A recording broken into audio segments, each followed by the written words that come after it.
The data center market continues to grow, and this could be providing investors with some great opportunities. So in today's episode, what I want to do is the following. First, I want to take a closer look at how much this market is growing and how much is expected to grow in 2022 and 2023. And then I want to take a closer look at 3 stocks that I believe can benefit from the growth of this market. If this is your first time here, make sure to hit the thumbs up, make sure to hit the subscribe button, check out the pinned comment for a lot of great links and the link to my new tech channel where I will be posting soon. I do want to thank the Motley Fool for sponsoring this video, and make sure to check out fool.com/Jose to get the top 10 stocks to buy right now. So if we take a closer look at this research from Gartner that they posted on April 6th of 2022, they believe that worldwide IT spending will increase to $4.4 trillion in 2022, and this will be an increase of 4% from 2021. And then they actually went even better and kind of broke down where these markets or IT spending is going to go into. They mentioned that data center systems grew about 6.7% in 2021. They are expected to grow about 5.5% in 2022, and they are expected to grow about 5.4% in 2023. And this is a market that many people within the industry believe they will continue to grow. For example, Pat Lynch, the executive management director at Data Center Solutions for CBRE, mentioned that they expect continued strong data center demand from cloud service providers and social media companies in 2022 as these firms race to build out their digital infrastructure to support demand for cloud services and metaverse and other digital communities. And here we're not even talking about things like artificial intelligence, machine learning that's driving things like autonomous robots, autonomous vehicles, and just the overall evolution of technology at the moment. So right now, some people might be looking at, hey, 5.5% in 2022 and 5.4% in 2023 doesn't seem like a lot. And first, let's just see for 2021, it only grew 6.7%, but that doesn't mean that the companies providing solutions are only going to grow that much. We've seen a lot of companies, and the 3 I'm going to mention have been growing at strong double digits just because of this 7.7% increase in data centers. So I believe with this 5.5 and 5.4 in the upcoming years, we will still continue to see double-digit growth in data centers for some of these companies that I'm looking at right now. All right, so the first company we're going to take a closer look at is Nvidia, and we can see from its 52-week high, the stock is down roughly 43.6%, sitting at a market cap of $471 billion. So since this is an episode mainly about data centers, I want to explain more about the data center solutions that this company provides. So Nvidia right now provides GPUs. They also provide infrastructure solutions, networking devices, smart NICs, DPUs, and other types of software solutions. The great thing about data centers is that they need multiple products, multiple hardwares. It's not just a one hardware system. So there can be numerous companies that all provide different solutions for the data center market. If we take a closer look at Nvidia, these are their GPUs, the A100. They also have kind of the infrastructure, like I mentioned, like the DGX SuperPods. Here they have kind of networking solutions like Ethernet switching solutions for the data center market. Thanks to the recent acquisition of Mellanox, they also have DPUs, which is their Bluefield data. They also have, like I mentioned, continued software solutions with numerous software suites. And for more networking, they also have these kind of smart NIC devices. So for a future, this is a company that continues to improve their versions of their current products. Just like anything in technology, things get smaller, things get faster, things get cheaper, things get kind of just overall in technology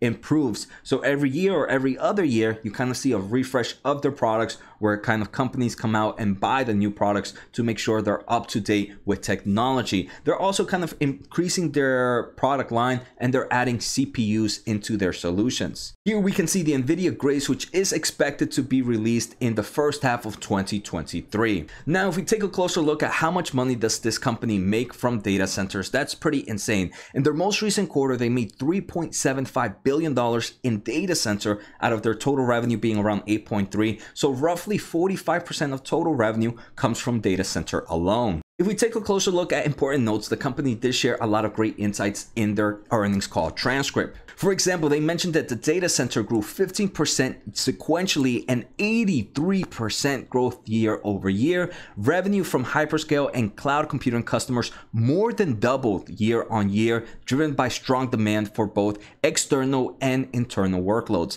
And they do mention that customers right now remain supply constrained. So they probably could make more money out of this market right now, but with all these kind of supply chain issues happening, it kind of slowing down their pace. Even with that slowdown in supply, they were still able to grow 83% compared to the same time last year. Now let's take a closer look at some of their financial numbers. First, if we take a quick look at Nvidia, they have about $20 billion in cash at the moment. They have about $11 billion in total long-term debt, so plenty of cash to pay that off, and about $8.9 billion in cash flow from operations in the trailing 12 months. So historically, financially, this company, in my opinion, is pretty stable. If we take a quick look at quarterly year-over-year growth, this is a company that has been growing at strong digits. Most recent revenue grew 46%, and in the past year has been growing above that. Profit margins for this company is about 65%, so pretty high gross margins for a hardware company, but the great thing is they're also kind of a software company at the same time. Some risks that I believe are here for Nvidia's first. This is a market that's very highly volatile, especially Nvidia. The semiconductor industry tends to historically be cyclical. I do believe that's changing for numerous reasons. We are seeing kind of an improvement in technology, needing things like artificial intelligence and machine learning, and it's no longer just a consumer-based market. The semiconductor market tends to be very consumer-based, but we can see data center, which is more enterprise spending, is almost 50% of total revenue. The other thing is some of the other products not talked about in data centers are kind of dependent or have been somewhat dependent to the crypto market, and with the overall crypto volatility, that can kind of cause some volatility in the stock. At the end of the day, I think Nvidia is a stock that is going to do great, one I own, and one I believe that will be a great investment for me over the long term. All right, so the second stock we're going to take a closer look at is AMD, and we can see from a 52-week high, the stock is down about 36.8%. So very similar to Nvidia, AMD provides numerous kind of hardware solutions for the data center market, from CPUs, GPUs, FPGAs, accelerators, solid-state drives, networking devices like smart NICs, DPUs, and software solutions. This is a company that has done kind of a lot of acquisitions in the past year or so to kind of increase their data center market. So here we can see their EPYC processor, which is their data center CPU, their AMD Instinct, which is their GPUs. We also see kind of their accelerators. We see some more kind of smart NICs for networking devices, their memory solutions as well, and kind of their DPU, which is great kind of because of the recent acquisition of Pensando. For future kind of products, they are kind of, again, improving the versions of their current products to make the technology better, and the customers that they have right now will most likely purchase those updated versions. So now if we take a closer look at how much money this company makes from data centers, I want to say, unfortunately, this is a little bit harder to determine because AMD doesn't really break it down completely as data center, but within the segment that data center is included is about $2.5 billion, where total revenue is about 5.9. The company did share some important notes in their earnings call transcript and recent news, and let's take a closer look at that. So in their earnings press release, they mentioned that their EPYC server processor revenue more than doubled for the third straight quarter. And if we take a closer look at their kind of transcript, they did mention that data center revenue is doubling year over year, and they continue to expect strong growth in this market. In one of their most recent press release on May 26, AMD announced that Microsoft Azure is adopting one of their kind of GPU solutions for data centers. And this is going to be the first publicly cloud computer to kind of announce this, which I think is very, very bullish. Now let's take a closer look at financial numbers. So we can see AMD right now has about $6.5 billion in cash. They have about $1.8 billion in debt, so nothing I personally would worry about. And in trailing 12 months, they have about $3.6 billion in cash flow from operations. If we take a close look at quarterly year-over-year growth, most recent they grew about 70%. That is insane. And we can see the past year they've been growing at almost over 50% every single quarter, which again continues to improve, show how strong this company is at the moment. We can see gross profit margins are a bit lower than Nvidia, but that's because Nvidia has a little bit more software solutions, which is why they have higher gross profit margins, but they still have about gross profit margins of roughly 48%, which in my opinion isn't bad.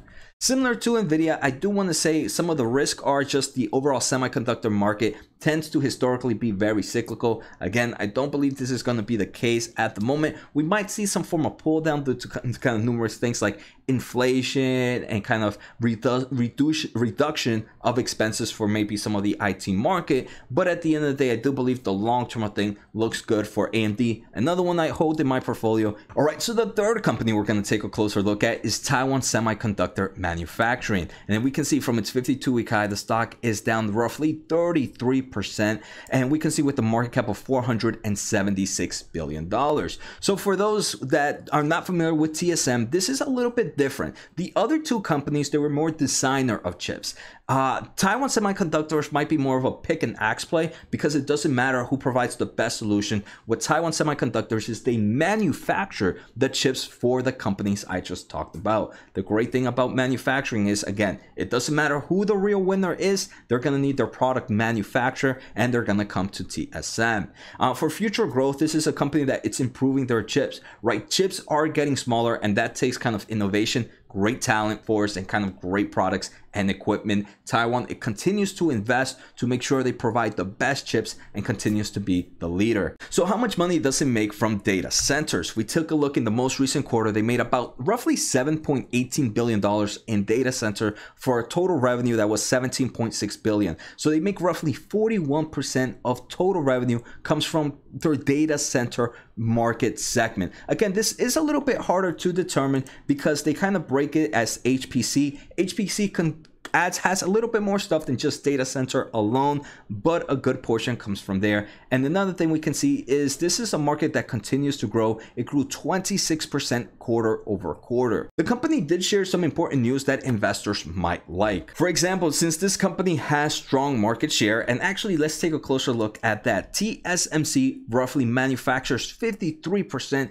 of the chips worldwide in 2021. So they are the leader in manufacturing. The number 2 in place is Samsung with 18%. So you can see the lead is insane. And because they are the leader, they're able to kind of play with pricing and have strong price action. TSM has kind of increased their price in 2020, 2021, and they are expecting to increase their prices in 2022. As we can see reports here on May, I believe this was May 10th. Yes, TSMC plans another price hike amid inflation concerns. So this is a company that has strong pricing action. Now let's take a closer look at financial thoughts. We can see this is a company that has about $45 billion in cash and short-term investments, about $45 billion in trailing 12 months cash from operations. So this is a beast. They have roughly $27.2 billion in debt at the moment. Again, based on those financials, nothing I would worry about. Something I forgot to mention, this is also a company that pays a dividend yield of about 2%.